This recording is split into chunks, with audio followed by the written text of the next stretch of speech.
The sound of that slap still echoes in my mind, not because it hurt physically, but because of what it destroyed inside me. It happened on Mother's Day, in a room full of smiling faces, expensive flowers, and fake laughter. 1 second, I was holding a tray of drinks, trying to keep peace like I always did. And the next, my husband's hand struck my face so hard that the entire room froze. Even the music stopped. I remember touching my cheek in disbelief, while his mother stood there with crossed arms, like she was proud of him. "You embarrassed me again," Daniel hissed through clenched teeth. And nobody said a word. Not his cousins, not his friends, not even his father. I felt smaller than I ever had in my life. But then, my mother stood up, and everything changed. Before I tell you what she did, you need to understand how I ended up in that nightmare. I met Daniel 8 years earlier at a charity event downtown. He was charming, confident, and came from one of the wealthiest families in our city. People admired him everywhere he went. Women wanted him. Men respected him. And somehow, he chose me. At least that's what I believed. Back then, I was working as a school art teacher, living in a tiny apartment, helping my mother pay medical bills after my father passed away. Life wasn't glamorous, but it was honest. Daniel made me feel like I mattered. He brought flowers to my classroom. He called my mother Mom before we were even engaged. He promised me a life filled with love and safety, and for a while, I believed every word. But after the wedding, little things began changing. He hated when I spoke too much around his friends. He corrected the way I dressed. He laughed at my simple background. At first, I told myself marriage was hard, that every couple struggled. But his mother, Patricia, made things worse. She treated me like an outsider from the very beginning. At family dinners, she would smile while insulting me. "Oh, Elena tries her best," she'd say while sipping wine. Not everyone is raised around sophistication. Daniel never defended me. Not once. Still, I stayed. Because I loved him. Or maybe because I kept hoping the man I married would come back. But what I didn't know that day was that Daniel and his family had been hiding secrets far uglier than their cruelty, and my mother had already discovered every single one of them. The weeks before Mother's Day were unbearable. Daniel had become colder than ever. He barely looked at me unless he wanted to criticize something. One night, I spent hours preparing dinner after working all day at school. The moment he sat down, he pushed the plate away. "This tastes cheap," he muttered. Cheap. That word stayed with me because it described how he saw me. Not as his wife, not as the woman who supported him through business failures and family drama, just someone beneath him. But the worst part wasn't Daniel anymore. It was realizing how much of myself I had lost trying to keep him happy. I stopped painting. I stopped calling friends. I even stopped laughing loudly because Patricia once said, "Classy woman doesn't sound desperate for attention." Little by little, they erased me. Then came the party. Patricia hosted a massive Mother's Day gathering at their mansion every year. Politicians, business owners, and socialites filled the house, pretending to adore each other. I never wanted to go, but Daniel insisted. "Try not to embarrass me tonight," he warned while adjusting his tie. The entire evening felt tense from the start. Patricia criticized my dress in front of guests. Daniel ignored me most of the night, and then I accidentally overheard something. That changed everything.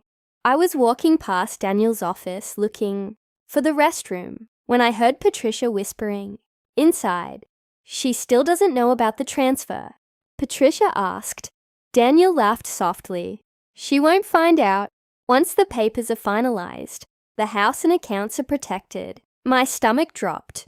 Protected from who? From me. I suddenly realized they were planning something behind my back. Divorce. And not just divorce. They wanted to leave me with nothing. I backed away quietly, my hands shaking so badly I almost dropped my phone. But before I could process it, Patricia called everyone together for a toast. I stood beside Daniel, trying to breathe normally. Then Patricia smiled at the crowd. "To family," she announced dramatically, "and to women who truly know their place." People chuckled politely. Then she looked directly at me. "Some women marry into success and forget gratitude." The room went silent. My face burned with humiliation. I tried walking away before I cried, but Daniel grabbed my arm. "Don't make a scene," he snapped. "I'm tired of this," I whispered. And then it happened. His hand struck my face in front of everyone. A sharp, shocking silence swallowed the room. I felt tears instantly fill my eyes, not because of pain, because in that moment, I realized I meant absolutely nothing to him. Then suddenly, a chair scraped loudly across the floor. My mother stood up. Now, my mother was never loud. She was calm, graceful, and gentle, even after life broke her 100 times. But that night, I saw fire in her eyes. She walked slowly toward Daniel while everyone watched. "How dare you?" she said quietly. Daniel straightened his jacket nervously. "This is between me and my wife." "No," my mother replied. "This became my business the moment you touched my daughter." Patricia rolled her eyes. "Oh, please don't create drama." But my mother interrupted her. "You should stay quiet, Patricia," she said coldly. "Especially after what I discovered about your family." The entire room froze. Even Daniel looked confused. And that's when my mother pulled a thick envelope from her purse. Until everything changed. My mother placed the envelope on the dining table so hard that glasses rattled. "I didn't want to do this publicly," she said calmly. "But after tonight, you left me no choice." Daniel's face turned pale. Patricia forced a laugh. "What exactly is this supposed to be?" My mother slowly removed several papers. Bank statements, property records, signed documents. Then she looked directly at the guests. "For years this family built their reputation pretending to be honorable," she announced. "But behind closed doors, they manipulated investors, hid illegal transfers, and moved money through fake companies." The room exploded with whispers. Daniel stepped forward angrily. "You have no idea what you're talking about."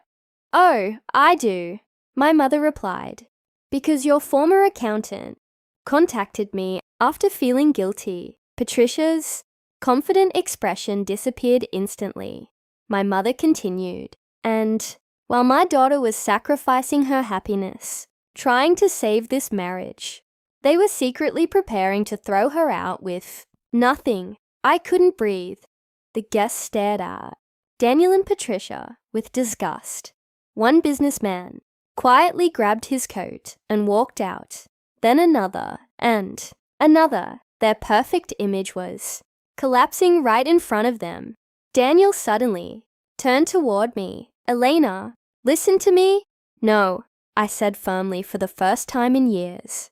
My voice shook. But I kept going. "You spent years making me feel worthless because it made you feel powerful." His expression changed from anger to panic. But I was done being afraid. My mother handed me another document. I looked down and realized it was proof that my father had quietly invested in Daniel's first company years ago before he died. Without my father's money, Daniel's business would never have survived. My entire marriage suddenly felt like a cruel joke. They mocked my background while secretly benefiting from my family all along. Patricia looked horrified. "You can't release those records," she whispered. My mother's voice turned icy. "Watch me." Within days, everything unraveled. Business partners pulled away. Investigations began. Their social circle vanished almost overnight. But the biggest surprise, Daniel came begging. 3 weeks later, he stood outside my apartment in the rain, looking nothing like the confident man who slapped me at that party. I made mistakes, he said softly. Please, let's fix this. For a moment, I stared at the man I once loved, and strangely, I felt nothing. No anger, no love, no sadness, just peace. You didn't lose me that night, I told him quietly. You lost me little by little every time you chose cruelty over love. Then I closed the door, and that was the last time I ever saw him. It's been 2 years now. I paint again. I laugh loudly again. And every Mother's Day, I take my mother to the same little cafe near the river where we used to go when I was a child. Sometimes life doesn't destroy you to end your story. Sometimes it destroys the illusion that was keeping you trapped. And the truth is, the slap didn't ruin my life. It revealed who deserved to stay in it.